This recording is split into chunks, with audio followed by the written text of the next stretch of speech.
નમસ્કાર વિદ્યાર્થી મિત્રો, હું છું નાયક અનિલ સર. વિનાયક ક્લાસીસ ચેનલમાં આપ સૌનું સ્વાગત છે. વિદ્યાર્થી મિત્રો, આજે આપણે ફરી એક નવા જ વિડીયો સાથે મળ્યા છીએ અને આ વિડીયોના સેશનમાં એટલે કે વિષયમાં આજનો વિષય છે સામાજિક વિજ્ઞાન. સામાજિક વિજ્ઞાનમાં ધોરણ 10 નો આ વિડીયો છે. તો વિદ્યાર્થી મિત્રો, આજે આપણે જે પાઠ ગયા વિડીયોની અંદર મેં અપલોડ કરેલો અને એ પાઠ છે 18મો અર્થશાસ્ત્રની અંદર 18મો પાઠ. આ 18મા પાઠની અંદર ભાવ વધારો અને ગ્રાહક જાગૃતિ વિશેનો પાઠ છે. વિદ્યાર્થી મિત્રો, આ પાઠ થોડો ઓકવર્ડ છે, પણ આપણે સરળ બનવાનો જે પ્રયત્ન કરેલો છે આ પાઠની અંદર. તો ગયા વિડીયોની અંદર આપણે ભાવ વધારાના એટલે કે ભાવ વૃદ્ધિના કારણોનો મેં ટાઇટલ એટલે કે જેના ટાઇટલ હતા, મુદ્દા હતા, એ મેં તમને સમજાવેલા છે. અને આજે આપણે 3 ટાઇટલની સમજૂતી લઈને આપણા વિડીયોમાં પાછા આવ્યા છીએ. વિદ્યાર્થી મિત્રો, તો ચાલો ટાઈમ ન બગાડતા આપણે આ વિડીયોની ચર્ચા કરીશું. તો અહીંયા આપનો વિષય છે સામાજિક વિજ્ઞાન, ચેપ્ટર 18 અર્થશાસ્ત્રના ડિપાર્ટમેન્ટની અંદર છે અને પાઠનું નામ છે ભાવ વધારો અને ગ્રાહક જાગૃતિ. વિદ્યાર્થી મિત્રો, જે ગયા વિડીયોની અંદર આપણે પ્રશ્ન હતો ભાવ વૃદ્ધિના કારણો સમજાવો, તો એના મેં ટાઇટલ તમને સમજાવેલા હતા. જે 7 ટાઇટલ મેં તમને સમજાવેલા છે. 8 ટાઇટલ જે મૂકેલા છે એ 8 ટાઇટલ પેલા તૈયાર કરવાના છે. વિદ્યાર્થી મિત્રો, આજે આપણે 8 ટાઇટલની અંદરથી 3 ટાઇટલની મેં સમજૂતી અહીંયા લઈને આવ્યો છું. તો આ 3 ટાઇટલની સમજૂતી તમે સમજી ગયા છો, તો તમને આગળના બીજા 3 ટાઇટલ આપણે સમજાવીશું એટલે લગભગ વિભાગ સી નો પ્રશ્ન તમારે જે 3 માર્ક્સનો પ્રશ્ન તૈયાર થઈ જાય. તો આજે આપણે આ 3 ટાઇટલ તૈયાર કરીશું અને લખાણ સમજીશું અને પછી નવા વિડીયોની અંદર બીજા 3 જે વધશે એ બધા વિડીયો આપણે મીન્સ કે એ મુદ્દા આપણે સમજાવવાના છે. વિદ્યાર્થી મિત્રો, તો ચાલો આજે આપણે ભાવ વૃદ્ધિના કારણો, જેની અંદર પહેલું કારણ મેં લખ્યું છે વસ્તી વધારો. વિદ્યાર્થી મિત્રો, આજે આપણે દેશની અંદર ડગલે ને પગલે વસ્તીમાં વધારો થયો છે અને વસ્તી ગણતરી દર 10 વર્ષે ગણવામાં આવે છે. વિદ્યાર્થી મિત્રો યાદ રાખજો, વસ્તી ગણતરીની જે ગણતરી કરવામાં આવે છે દર 10 વર્ષે કરવામાં આવે છે. દર વર્ષે 10 વર્ષે ગણવામાં આવે છે. તો આ 10 વર્ષે ગણતરી કર્યા પછી આપણા આખા દેશમાં વસ્તી કેટલી છે એ જાહેર કરવામાં આવે છે. તો ચાલો, વસ્તી વધારાથી પણ ભાવ વધે છે. કેવી રીતે? તો પહેલો પોઈન્ટ તમારા વિકલ્પની અંદર પૂછાયો છે. ભારતમાં સરેરાશ 1.9% દરે વસ્તી વધે છે. વિદ્યાર્થી મિત્રો, ભારત દેશમાં જે વસ્તી વધે છે એ કેટલા દરે વધે છે, કેટલા ટકાના દરે વધે છે? 1.9% દરે વધે છે. આઈએમપી પોઈન્ટ છે 1.9%. 1.9%. ભારતમાં વસ્તી વધે છે કેટલા ટકાએ? 1.9%. 1.9%. ત્યાર પછી ભારતની કુલ વસ્તી 2011માં, યાદ રાખજો મેં તમને હમણાં જ વાત કરી, દર વર્ષે 10 વર્ષની અંદર આ વસ્તી ગણતરી કરવામાં આવે છે. દર 10 વર્ષે વસ્તી ગણતરી કરવામાં આવે છે. તો આપણે 2011માં વસ્તી ગણી હતી તો 121 કરોડ, કેટલા કરોડ? 121 કરોડ નોંધાઈ હતી. વિદ્યાર્થી મિત્રો, જે આજની વસ્તી 2021માં જો ગણવામાં આવે તો 140 કરોડ આપણી ભારતની જનતા છે. વિદ્યાર્થી મિત્રો, તો ભારતની જનતા આજના કમ્પેરમાં આજના વર્ષની અંદર 2021ની અંદર જો વસ્તી ગણતરી ગણી તો આપણી વસ્તી નીકળી છે 140 કરોડ. તો આપણે અહીંયા આંકડો લેવાનો છે 2011માં. યાદ રાખજો, 2011માં એ વસ્તી 121 કરોડ નોંધાઈ હતી. કેટલા કરોડ? 121. આપણે 121 કરોડ લખવાની છે. પછી તમે 121 નું તમે મેન્શન કરશો તો વાંધો આવશે નહીં. ત્યાર પછી જોઈ લો, પેલો પોઈન્ટ ખબર પડી ગઈ. તેમાં સરેરાશ વસ્તી વૃદ્ધિનો દર કેટલા ટકા? 1.9%. વસ્તી કેટલા ટકા દરે વધે છે? તો આ 10મા માટે તો છે જ, પણ આગળ કોઈ સ્પર્ધાત્મક કોમ્પિટિટિવ પરીક્ષાની અંદર આ પૂછાયેલો ક્વેશ્ચન છે કે ભારતમાં વસ્તી વૃદ્ધિનો દર કેટલા ટકાના દરે વધે છે? તો 1.9% દરે વધે છે. અને ભારતમાં કુલ વસ્તી 2011માં અહેવાલમાં જણાવ્યા પ્રમાણે 121 કરોડ નોંધાઈ હતી. વિદ્યાર્થી મિત્રો, હવે એની કમ્પેરિઝન જેમાં કરવામાં આવે છે તેમાં 2001 ની સરખામણીમાં વસ્તીમાં ઝડપી વધારો થતા ચીજ વસ્તુઓ કે સેવાની માંગમાં વધારો જોવા મળે છે. તો વિદ્યાર્થી મિત્રો યાદ રાખજો, 2011ની કમ્પેરિઝન 2001માં કરી, 2001માં પાછળના વર્ષમાં કરી, તો 2001ની અંદર વસ્તી 107 કરોડ હતી. 107 કરોડ મેં અહીંયા મેન્શન નથી કરી, પણ 107 કરોડ હતી, જે 2011ની અંદર 121 કરોડ થઈ. વસ્તીમાં ઝડપી વધારો થયો. શું થયું વિદ્યાર્થી મિત્રો? ઝડપી. તો વસ્તી વધી તો વસ્તીએ શું માંગ્યું? ચીજ વસ્તુઓ. વસ્તીએ શું માંગ્યું? ચીજ વસ્તુઓ કે સેવાઓ.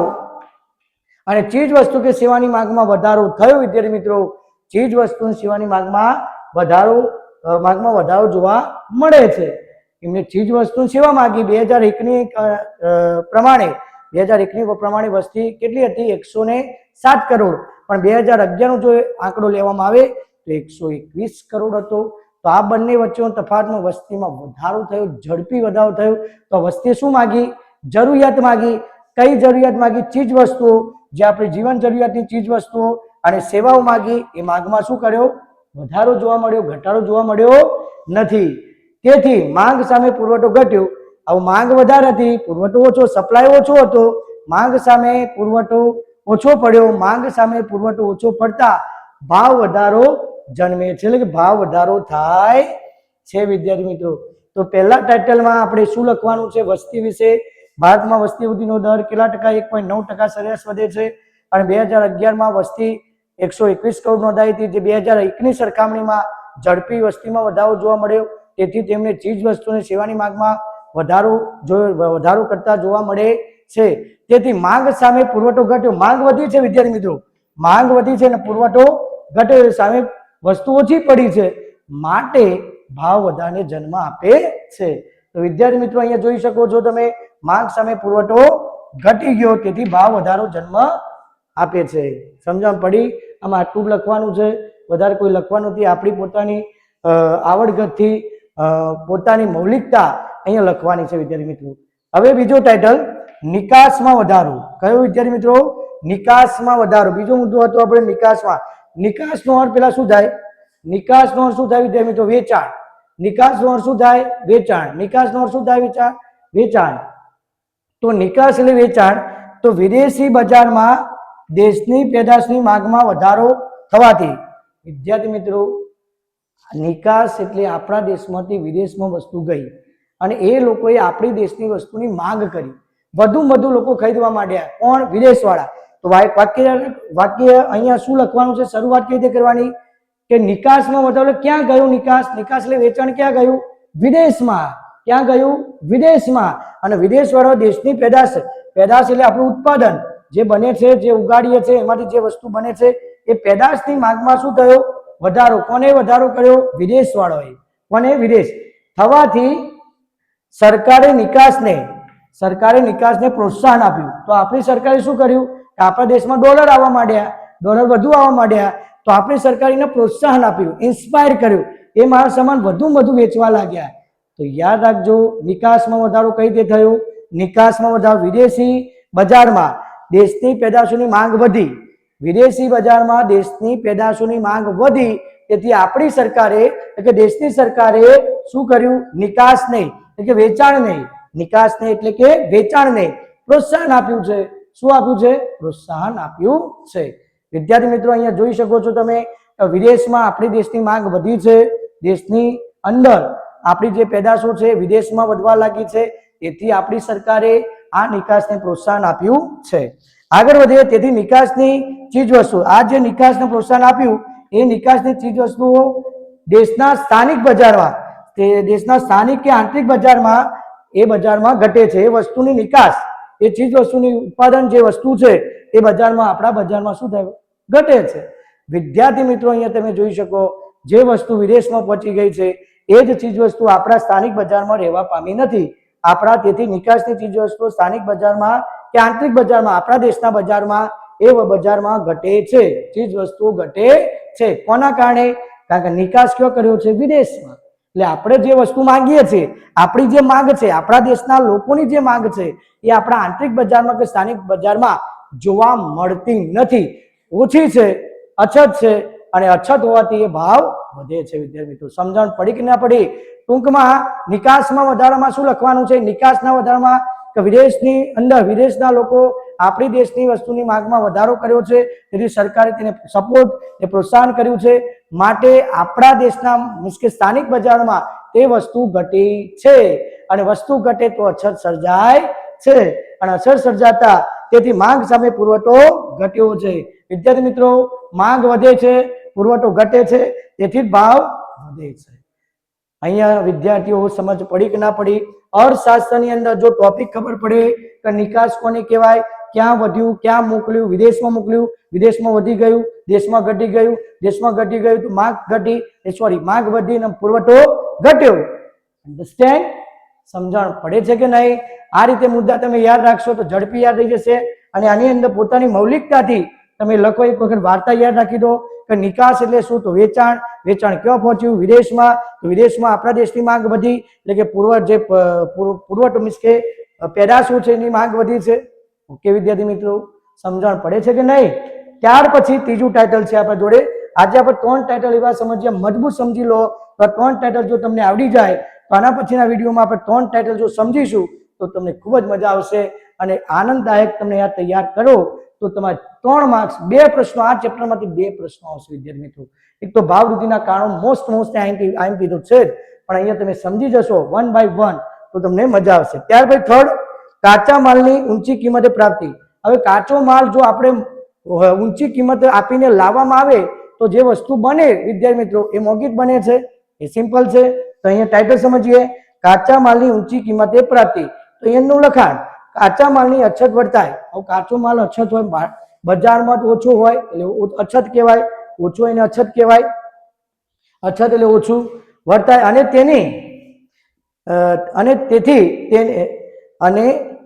તેથી અહીંયા તેથી લખી દઈએ આપણે. તેથી વધે છે અને તેની કિંમત, તેથી તે વધે છે, તેથી તે વધે, તેથી વસ્તુનું ઉત્પાદન ખર્ચ વધે છે. આવું ધ્યાન આપો વિદ્યાર્થી મિત્રો. ફરીથી સમજાવી દઉં, કાચા માલની અછત વર્તાય તેથી તે વધે છે, તેની કિંમત વધે છે અને તેથી અહીંયા લખી દઈએ આપણે, તેથી કિંમત વધે છે, તેથી વસ્તુનું ઉત્પાદન ખર્ચ વધે છે અને અંતે વસ્તુની કિંમત પણ વધે છે. વિદ્યાર્થી મિત્રો ટૂંકમાં આ શું કહેવા માંગે છે વાક્યને સમજાવી દઉં તમને. કાચા માલની અછત વર્તાય તેથી તેની કિંમત વધુ હોય અને કિંમત વધુ હોય તો ઉત્પાદન ખર્ચ પણ વધુ હોય અને ઉત્પાદન ખર્ચ વધુ હોય તો જ્યારે માર્કેટમાં એ વસ્તુ બનીને આવે તો વસ્તુની અંતે કિંમત કેવી છે? વધે છે.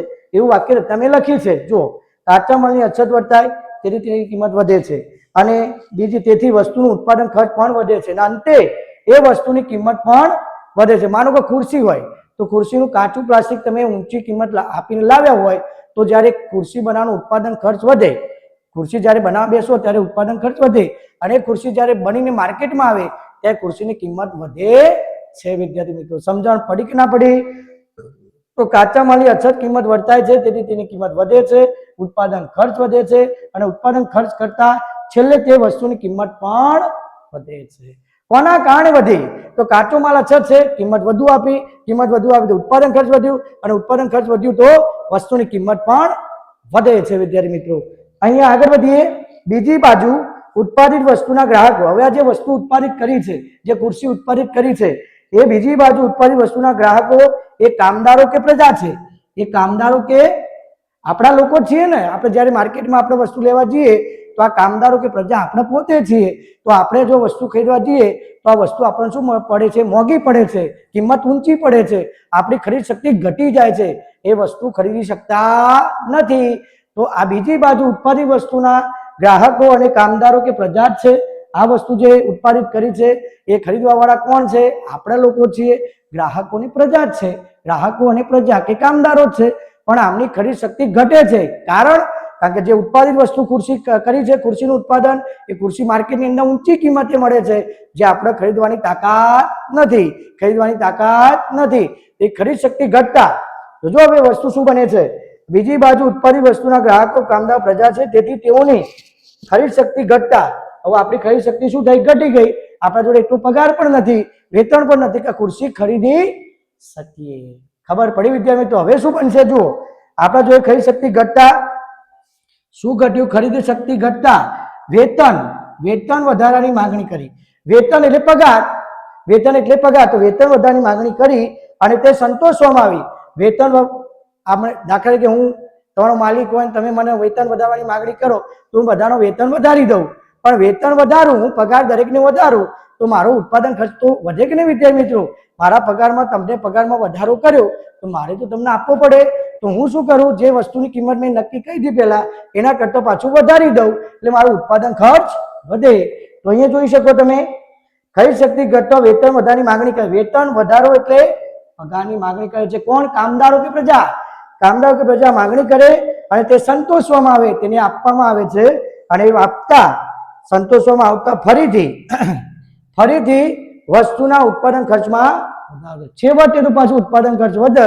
તો અહીંયા મેં લખ્યું છે, અહીંયા વસ્તુનું ઉત્પાદન ખર્ચ વધે તો ઉત્પાદન ખર્ચ વધે તો વસ્તુની કિંમત વધે છે ને વધે જ છે.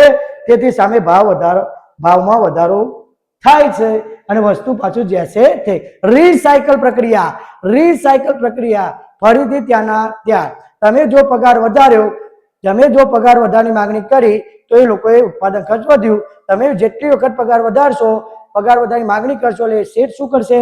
એ કામદારને પગાર વધારો તો કરશે પણ સામે ઉત્પાદન ખર્ચમાં પણ વધશે. એટલે ટૂંકમાં રીસાયકલ પ્રક્રિયા, કાચો માલ ઓછો છે તો કિંમત વધુ છે, ઉત્પાદન ખર્ચ વધુ છે, તેથી વસ્તુની કિંમત પણ વધારે જોવા મળે છે. અને આ બીજી બાજુ ઉત્પાદિત વસ્તુના ગ્રાહકો કામદાર પ્રજા છે, તેથી તેમની ખરીદ શક્તિ ઘટી તો એમને વેતનની માંગણી કરી તો સંતોષાઈ તો ફરીથી ઉત્પાદન ખર્ચ વધ્યો અને ફરીથી ઉત્પાદન ખર્ચ વધ્યો, તેથી ભાવ વધારો થાય છે, ભાવમાં વધારો જોવા મળે છે. વિદ્યાર્થી મિત્રો, તો વિદ્યાર્થી મિત્રો હું આશા રાખું છું કે આ 3 પોઈન્ટ્સ, જે આ 1, આ 2 અને 3, આ 3 પોઈન્ટનો પહેલા સ્ક્રીનશોટ પાડી લેજો. સ્ક્રીનશોટ પાડ્યા પછી તૈયારી કરજો અને તૈયારી કરી હશે તો આ 3 ટાઇટલમાં તમને ટીપ ટોપ ખબર પડી ગઈ હશે. જો તમને ખબર ના પડે તો વિડીયો તમે સ્ટોપ કરીને આગળ જોઈ લેવાનો છે અને જોઈને પાછું એ વિડીયોને આગળ વધારી અને જોતા રહેવાનું. જેટલો પણ ભૂલ પડે એટલો વિડીયો જોઈ લેવાનો. તો સ્ક્રીનશોટ પાડી લેજો. પાડી લીધો ને? ઓકે. તો અહીંયા આ વિડીયો આપણે અહીંયા સેશન પૂરો કરીએ છીએ. અને આ વિડીયોને જો ગમ્યું હોય તો લાઈક કરો, કોમેન્ટ કરો, શેર કરો અને સબસ્ક્રાઈબ પણ કરવાનું છે. તો વિદ્યાર્થી મિત્રો, આ વિડીયોને વધુમાં વધુ શેર કરજો. તમારા જેવા ધોરણ 10 ની અંદર ભણતા વિદ્યાર્થીઓને આપણે આ વિડીયો મોકલવાનો છે. તો આ વિડીયો અહીંયા આપણે પૂર્ણ જાહેર કરીએ છીએ. જય હિન્દ.